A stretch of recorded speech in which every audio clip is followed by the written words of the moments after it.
afternoon, guys. This is Africa, home of the world's largest and second most populous continent, with a population of 1.2 billion people growing at an average rate of 3.5% every year. 60% of Africans today are under the age of 25, and by 2050, the continent is projected to host the largest youth population in the world. Yet African youth face many challenges, including accessing quality education that leads to better learning outcomes. 1 in 5 primary school-age children in Africa are not in school, and that figure rises to 30% among secondary school-age children. Countries like Nigeria hold some of the world's highest number of out-of-school children in the world, with over 30 million out-of-school children. Coupled with acute and widespread teacher shortages, Africa's weak education system requires better and more creative interventions, as does the continent's public health system, where services are severely strained. At birth, Africans have an average life expectancy of 53 years. The continent also holds the world's highest mortality rate, averaging 392 deaths to every 1,000. Africa's leading cause of death? High disease burden. Pandemics such as HIV/AIDS and widespread incidents of TB and malaria are some of the continent's fiercest killers.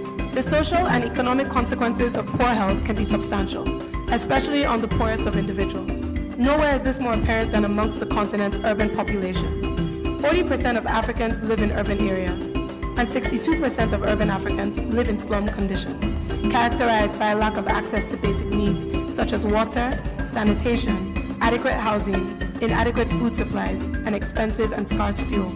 A growing urban population furthers the demand for infrastructure and social services. Delivering on quality public services is an uphill battle for African governments, as is safety and rule of law, and also bridging the gap to its citizens.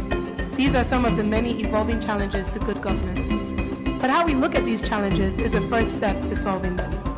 The scale of Africa's unique challenges often mask the opportunities that exist on the continent. By 2034, Africa is expected to have the world's largest working-age population of 1.1 billion. This is an opportunity to create new jobs which could lower unemployment and rise wages. Increased employee earnings lead to a higher rate of consumer spending. By 2025, African consumers will spend an estimated $2 trillion. Business and consumer spending could be bolstered by urbanization over the next decade, with 187 million Africans living in cities over the next 10 years. As more Africans migrate to urban areas, demand for infrastructure investment will increase. And with more investment in infrastructure, a snowball effect will gather around the adoption and application of technology. And with more investment in infrastructure, a snowball effect will gather around the adoption and application of technology. With increased accessibility and affordability of the technology, penetration of smartphones is expected to hit at least 50% in 2020. And cellular-enabled machine-to-machine connections are expected to grow to 30 million by 2020. A digital revolution is shaping the way we live and do business. It's paving Africa's path to growth in agriculture, banking, consumer goods, infrastructure, mining, oil and gas, and telecommunication. But the gains we make out of technology are limited if all we do is buy the technology we need. It is time for Africa to become creators of its own solutions and future prosperity. This is Africa.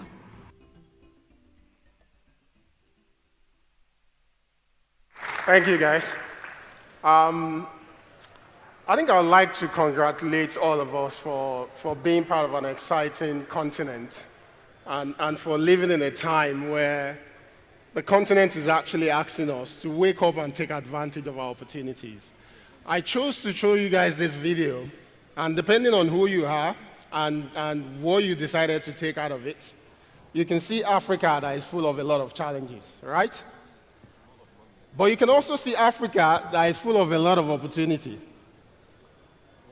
And that's the message that the video was meant to convey to us. That whenever we talk about Africa, and when people even outside of Africa talk about Africa, we see so many challenges that in 2019 should not exist. But what we have on the continent is a unique opportunity as people to actually build a future that everyone desires.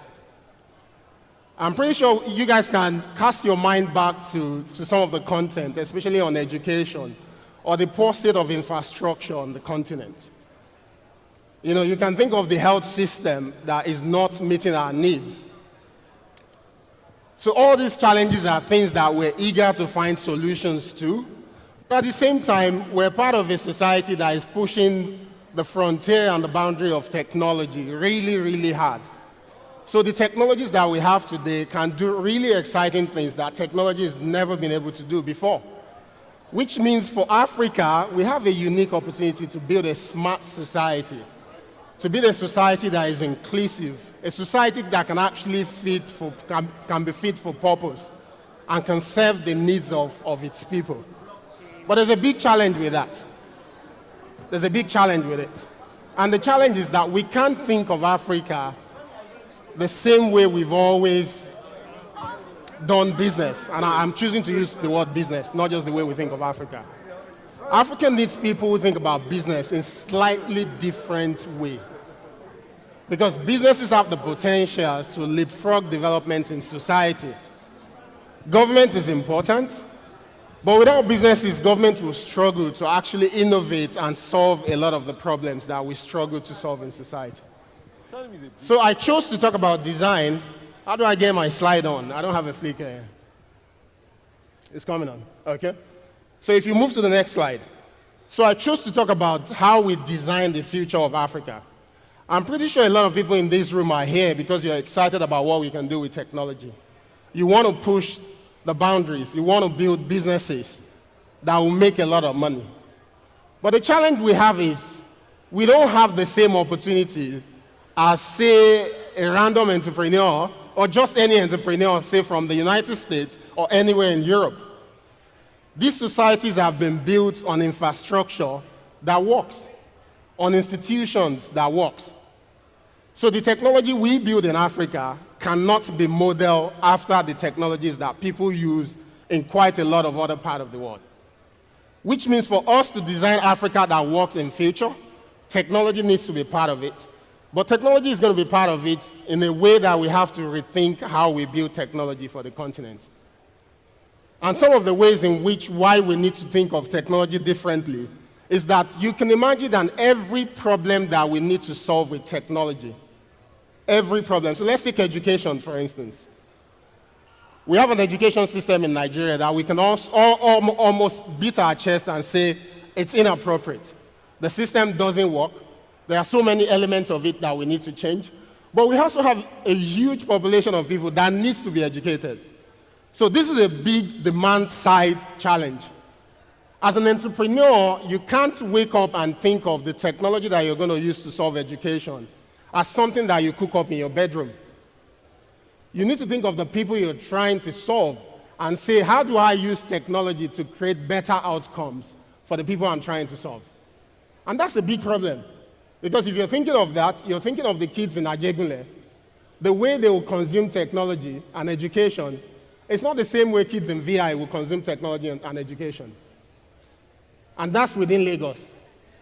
Then when you now take it to kids in Abeokuta or kids in Calabar, they don't have the same opportunities as kids in Lagos. So the solution you build will face a lot of challenges if you don't think of the design element of it. But if you think of the design elements of it, the implication is that every person you need to serve, you have to be able to model them and model them well. And that's the opportunity design will give to you. But it doesn't stop there. It doesn't stop there.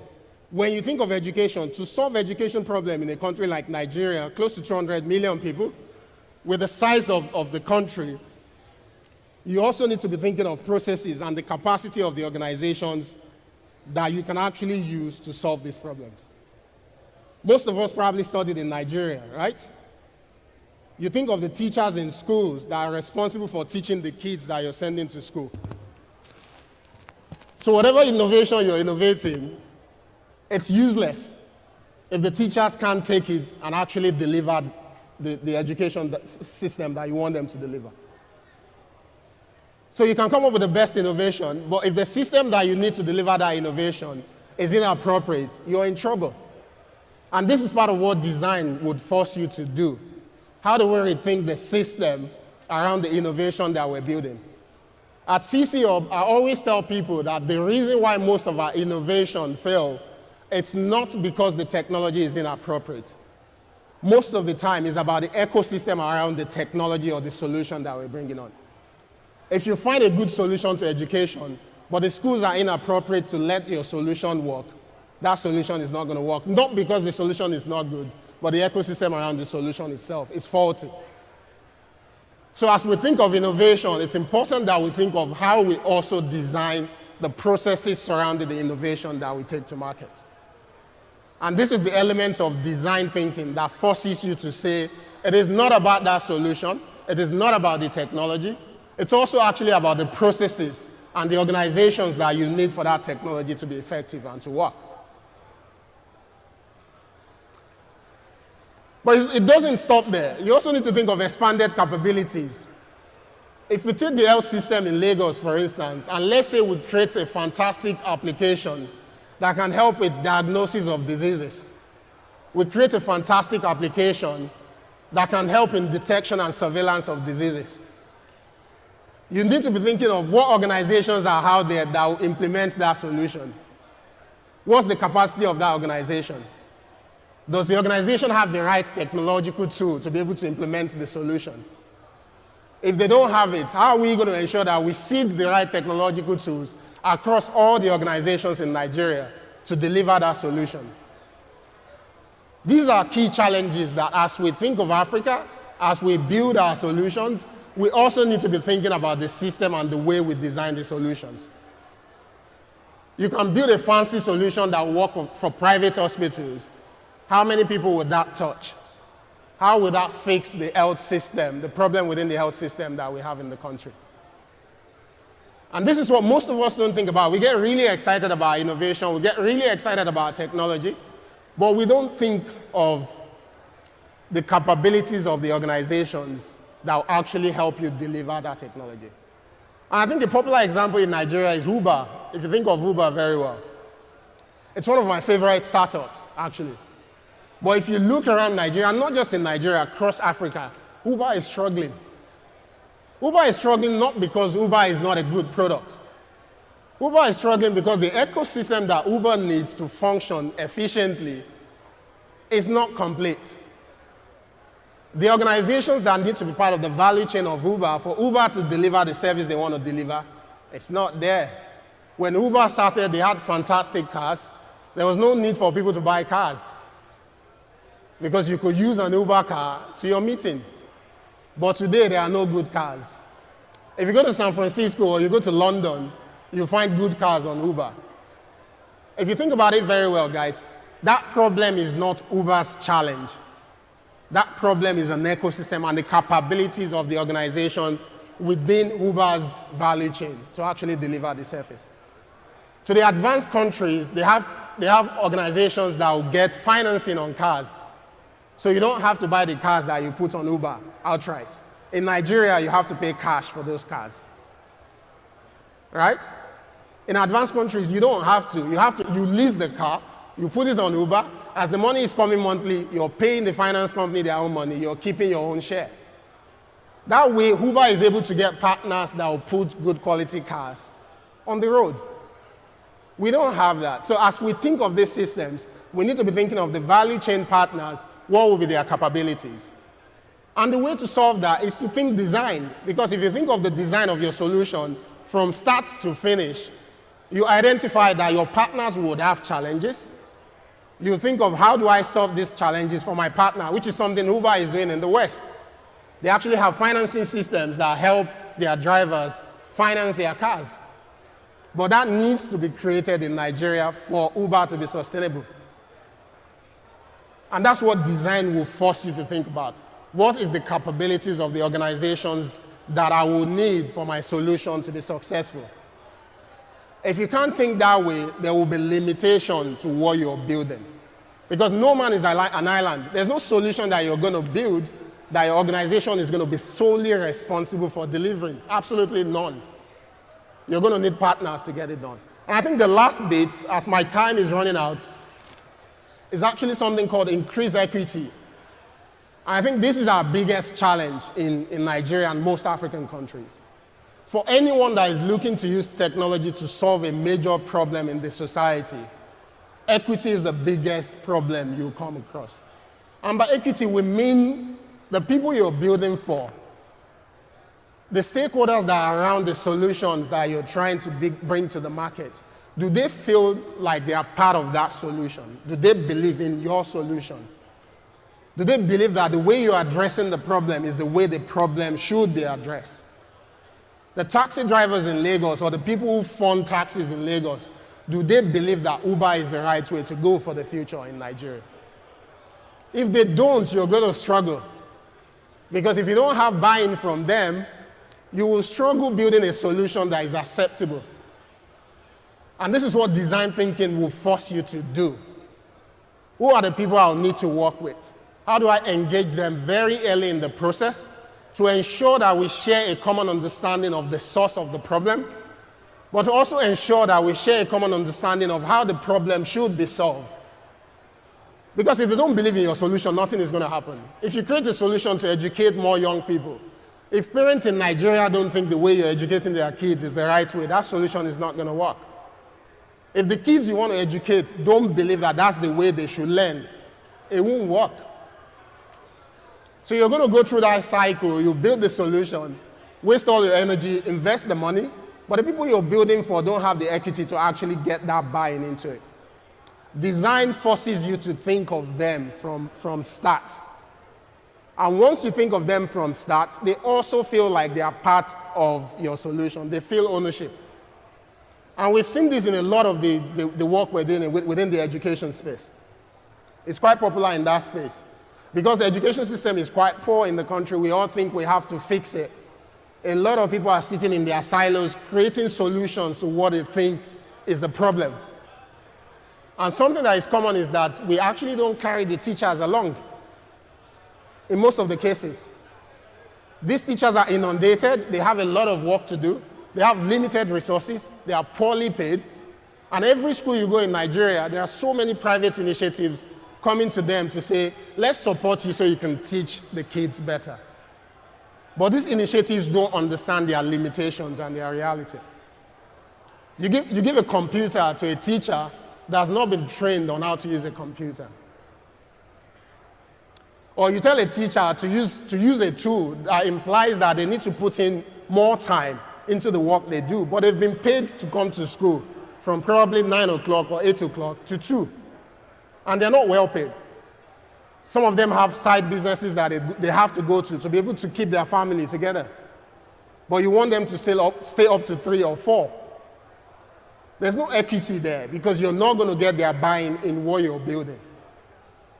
I think more than anything, this is one of the things that those of us building technological solutions on the continent needs to take more seriously. We want our nations to be advanced, but our people have rights. Whether they are poor or not, they have rights and they have dignity that they need to protect. We need to do a better job at understanding them. We need to do a better job at bringing them on board.